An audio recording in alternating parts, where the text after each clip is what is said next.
Daydreaming has been an odd hobby of mine since I was just a kid. It was a world of my own creation, and it was a place I could feel anything I wanted to.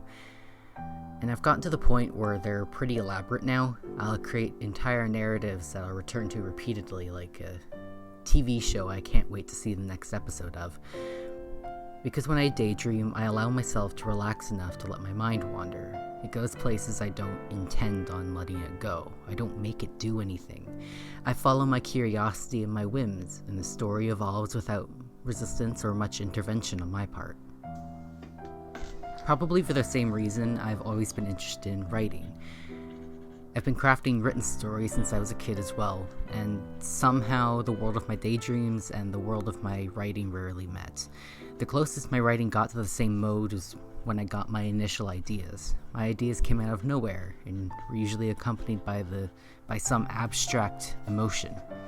But something changes whenever I tried to get them down on paper. I would think about it. I was obsessed with keeping the integrity of the original whim intact. I wanted to communicate it exactly how it felt, with the most accuracy I could to whoever might read my work in the future. And so I did what I do best.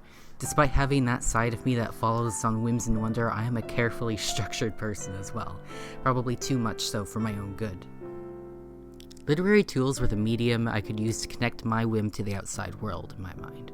So creating became a puzzle on how best to say what I was feeling. There was only one right way to say it. Writing itself became a lot more stressful.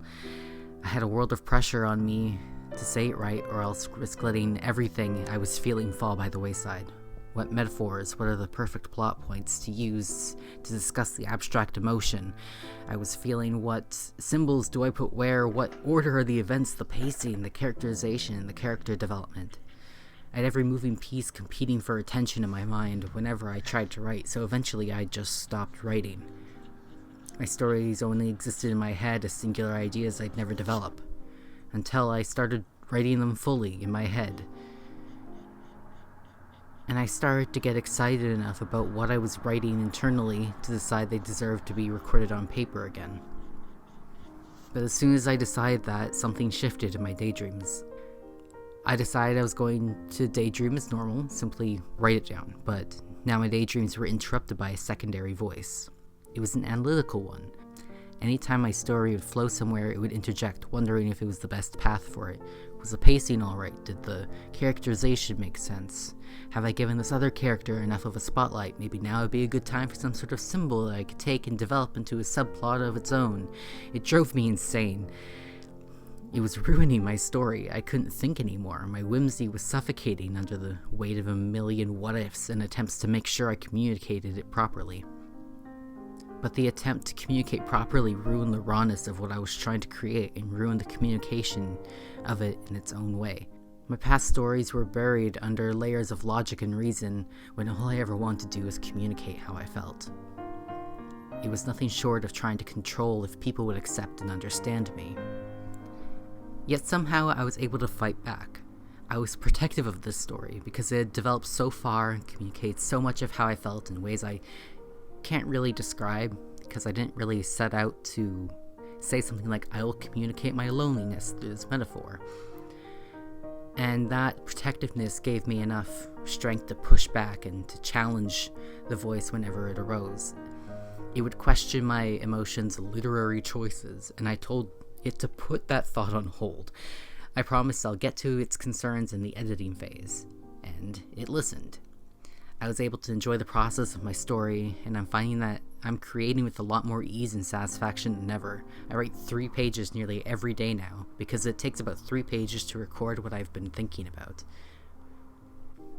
And it's not beautifully written, it's more like a longhand summary of the events and emotions going on within the narrative, but I'll worry about the wordsmithing later. I fell in love with that process though, and I wanted to take what I learned to my visual art. And I can't exactly describe how this developed because it seemed to happen all at once. But I realized I didn't want to focus on selling my art because of how much I was using it to feel like my work was valued. It was a source of external validation, but I didn't enjoy the process of being a business as much as I thought I would. The same thing goes for my content creation. I enjoy writing scripts and making my little videos, but I don't enjoy trying to make it as a creator. I don't enjoy the grind to keep constant uploads, the analytics, the strategy of what content to make. These were mediums I initially enjoyed because I thought they were fun ways to express who I was, but in the end I was putting a bunch of additives on top of it to try to control how I was valued and understood through others, my potential audience. My exploration into portrait painting was no different.